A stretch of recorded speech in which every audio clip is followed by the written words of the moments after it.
자, 반갑습니다. 오늘은 여러분들과 함께 나눠볼 내용이 바로 볼린저 밴드라는 겁니다. 뭐 주식을 해보셨던 분들이든 아니면 내가 꾸임만 해왔다 라고 하시는 분들이든 차트를 보셨던 분들이라고 한다면 단 한 번 정도는 들어보았을 만한 내용인데, 요게 아무리 봤을 때 그 이동평균선 다음으로 전 세계에서 가장 유명한 지표, 보조 지표가 아닐런가 싶습니다. 일단은 요거의 사전적 의미부터 짚고 넘어가 보도록 할게요. 주가의 변동이 표준 정규 분포 함수에 따른다라고 가정을 한다라고 하는데, 요거는 뭐 굳이 이해할 필요는 없습니다.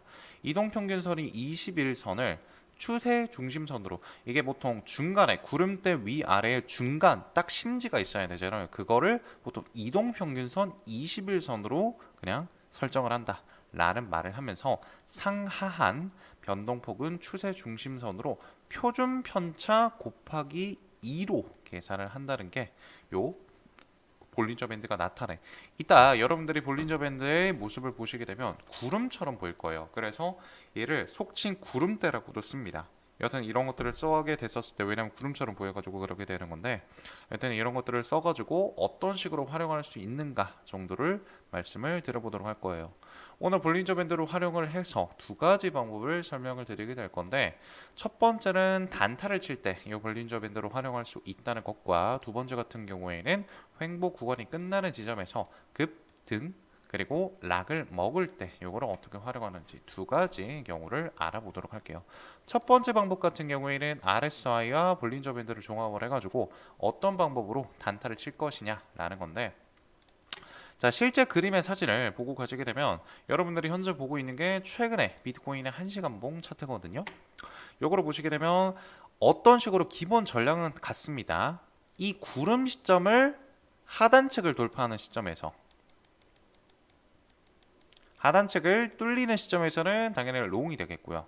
왜냐면 아까 처음에 제가 넘어가라고 말씀을 드렸었지만, 이 볼린저 밴드의 주가 변동은 표준 정규 분포 함수에 따른다. 즉슨 구름대 안에서 이 주가가 요동을 칠 것이라고 가정을 했었기 때문에, 요 구름 안에서 주가 변동이 계속해서 일어날 거라고 가정을 하게 되는 거예요. 그렇다라고 하면 이 하락 지점에 밑동에 맞게 된다라고 하면 다시 올라가게 될 것이고요. 윗동에 맞는다라고 하면 다시 떨어지게 되는 습성을 이용해서 가지고, 하단에 닿게 된다라고 하면 롱, 그리고 상단에 닿게 된다라고 하면 숏을 치시면 되는데, RSI랑 거의 논리는 비슷하다라고도 볼 수 있습니다. RSI가 제가 일전에 말씀드렸다시피 요거는 상대성 강도 지수라고 해가지고 과매수 그리고 과매도 상태를 나타낸다라고 말씀을 드렸었잖아요. 요거를 보시게 되면 요거 두 개를 보완을 하는 겁니다. 자, 예를 들어 봐가지고 여러분들이 보았었을 때, 이때 당시에 만약에 제가 말한 대로라고 한다면 요 볼린저 밴드 요 기준점에서 한번 롱을 쳤어야 되는 게 맞아요. 근데 여러분들도 보시다시피 볼린저 밴드는 그 이후에도 계속해서 하락이 지속이 됐어가지고 결과론적으로 요 지점까지 떨어지게 됐었지 않습니까? 만약에 내가 볼린저 밴드 하나만 활용한다 라고 한다면 요 지점에서는 롱을 들어가 버렸겠죠. 그러면 아주 강력하게 물렸었다라는 거죠. 하지만 RSI와 만약에 같이 보완한다라고 했을 때면, RSI 상으로는 이때 당시에는 매수 상태가 아니기 때문에 들어가지 않았다는 거죠. 즉슨 볼린저 밴드에서 만약에 매수 상태가 떴다라고 하더라도 RSI 상으로 매수 상태가 떴지 않았기 때문에, 즉슨 과매도 상태가 아니기 때문에 들어가지 않고 훨씬 더 두 가지로 활용을 하게 된다라고 하면, 어느 한 척이 매수 아니면 매도 상태가 나왔다라고 할지라도 하지 않는다는 걸 말씀을 드리고 있는 겁니다. 그리고 요것 같은 경우에는 추가적으로 어떻게 익적을 잡으면 되나요? 라고 한다면, 정말 이것 때문에 오히려 볼린저 밴드를 더 활용한다고 볼 수도 있는 겁니다. 자, RSI가 좀 더 여러분들이 봤을 때 민감하다는 걸 볼 수가 있어요. 정말 몇 번 경우가 잘 안 나온다는 걸 볼 수가 있습니다. 그런 것들을 보았었을 때 여러분들이 주관적으로 보셔야 되는 건 뭐냐면, 매수 같은 경우에는 RSI 상으로 많이 이루어지게 되거든요. 근데 매도 같은 경우에는 볼린저 밴드로 보통 이루어지는 경우가 많아지게 됩니다. 이런 것들을 좀 이해를 해보셔야 돼요. 여러분들이 주식의 격언에서도 발목에 사서 어깨에 팔아라는 말들이 있지 않습니까? 요 볼린저 밴드랑 RSI 상을 이용한 단타 기법을 사용할 때도 똑같은 것 같아요. 여러분들이 매수는 보통 RSI 상 기준으로 말을 많이 하게 될 거고요.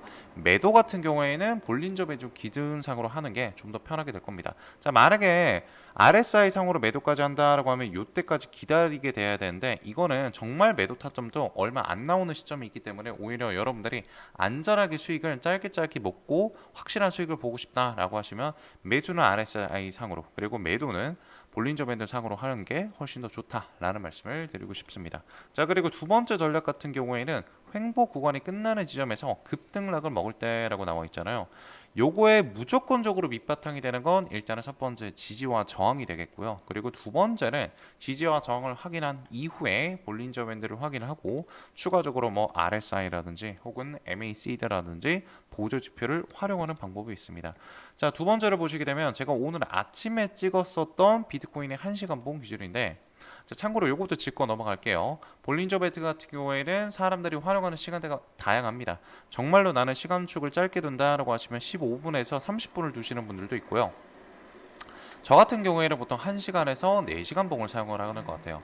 당연히 주식을 사용하게 될 때는 1일 봉을 사용하게 되지만, 저 같은 경우에는 볼린저 밴드 비트코인을 할 때 활용을 할 때는 글쎄요, 1일 봉보다는 무조건적으로 1시간에서 4시간 봉상으로 끝나게 된다라는 말씀을 미리 드리고 가도록 하겠습니다. 자, 이걸 어떤 식으로 활용을 하게 되냐면, 첫 번째 진입가를 있지 않습니까, 여러분?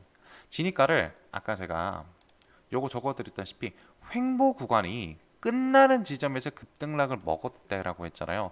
이 볼린저 밴드는 일단은 손절가를 나타내게 될 겁니다. 그리고 지지와 저항은 진입 시점과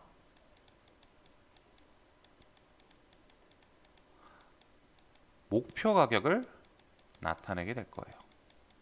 목표 가격은 이 둘 다 활용을 해야 되지만, 일단 중요한 건 진입 시점은 지지와 저항을 보면서 들어가게 될 거고요. 손절가는 볼린저 밴드를 활용해서 지정을 하게 될 건데, 이걸 어떤 식으로 활용을 하게 되냐면, 자, 보시게 되면 요거부터 지우고 갈게요. 좀 지저분해져가지고. 딱 비트코인이 이때 당시에 29.2K를 넘은 이후에 29.2K를 넘은 이후에 급상승이 나오고 나서 현재까지 횡보를 계속해서 해주고 있는 모습을 보여줬었어요. 그죠? 근데 저 같은 경우에는 이때 당시에 저항선이 무조건적으로 31.2K라고 하고, 그 이후에 수정을 했어가지고 31K 찍었었던 고점을 저항선이라고 판단을 했었습니다. 하지만 이것보다 더 강력한 저항선이 있죠. 자, 여러분, 여러 번 저항을 맞았었던 구간이 30.5K가 지정이 되는 겁니다. 이거는 차후에 만들어지게 된 저항선이라고도 볼 수가 있어요. 여튼 이 저항선을 보게 됐었을 때 요 볼린저 밴드의 구름대가 처음에는 오르락 내리락 하다가 약간 평평해지는 이런 구간들이 존재하고 생기게 됩니다. 즉슨 이 폭이 좁아지게 되면서 이런 구간들이 생기게 되는 거예요. 저는 이 평평해지는 구름대 구간이 지지선 혹은 저항선과 만약에 맞닥뜨린다라고 했을 때 숏 혹은 롱을 걸게 됩니다. 자, 참고로 숏과 롱의 방향 같은 경우에는 요 최근에 급상승이 나왔었던 방향의 반대쪽 방향으로 가게 돼요. 왜? 요거는 저항선이기 때문에 그렇습니다. 30.5K가 제가 아까 일전에 말씀드렸던 저항선인데, 구름대 윗동과 딱 평행으로서 지정되는 지점이 있죠. 이때 만약에 제가 만약에 이때 저는 숏으로 진입하게 된다라고 했을 때, 그러면 당연히 손절가도 잡아야 되지 않습니까? 손절가는 어디서 잡냐라고 하면 최근 구름의 최고점, 요 시점, 즉슨 31점, 제가 알기로는 한 1K 정도 될 거예요. 요 시점으로 잡게 되는 겁니다. 그렇게 됐을 때 여러분들이 제가 아까 언급드렸다시피 진입 시점은 지지와 저항으로서 잡게 되고요. 볼린저 밴드는 손절가를 지정하게 된다. 이게 은근히 여러분들에게 처음 들어보는 전략일 수도 있는데 생각보다 많이 맞습니다. 그렇기 때문에 여러분들이 이 목표 가격 같은 경우에는 아까 제가 언급드렸다시피 두 개를 함께 활용을 해서 지정을 한다라고 말씀을 드렸었잖아요. 저 같은 경우에는 일단은 목표 가격을 만약에 RSI까지 고려를 하게 된다라고 했을 때는 이 지점에서 하는 게 맞는데, 요럴 때는 좀 크게 먹을 생각을 하고 들어가는 시점이기 때문에 요 구름대를 돌파하는 시점에서 바로 입절을 하는 게 아니라 다음번 지지선까지 저는 계속해서 들고 가는 추세를 보통 보여주게 돼요. 왜냐면 보통 이런 구간이 나왔다라고 하면 한 번 정도는 크게 먹을 수 있는 시점이 나오기 때문에 그렇습니다. 자, 오늘 여러분들과 함께 알아본 거는 볼린저 밴드라는 이 보조 지표에 대한 기본적인 내용과 그리고 활용을 하게 됐을 때 가장 간단한 두 가지 활용 방법을 배워보게 됐었는데요. 제가 봤었을 때는 볼린저 밴드는 진짜 좀 가장 기본적이고 그리고 가장 여러분들이 사용을 했을 때 좀 손에 익을 만한 보조 지표이기 때문에 많은 사람들이 활용한다는 그만큼의 이유가 있는 겁니다. 저는 그렇게 생각을 하고 있고요. 앞으로 여러분들에게 저 거래에 큰 도움이 되셨으면 좋겠습니다. 그러면 남은 시간 성투하시길 바라겠고요. 저는 다음 시간에 뵙도록 하겠습니다.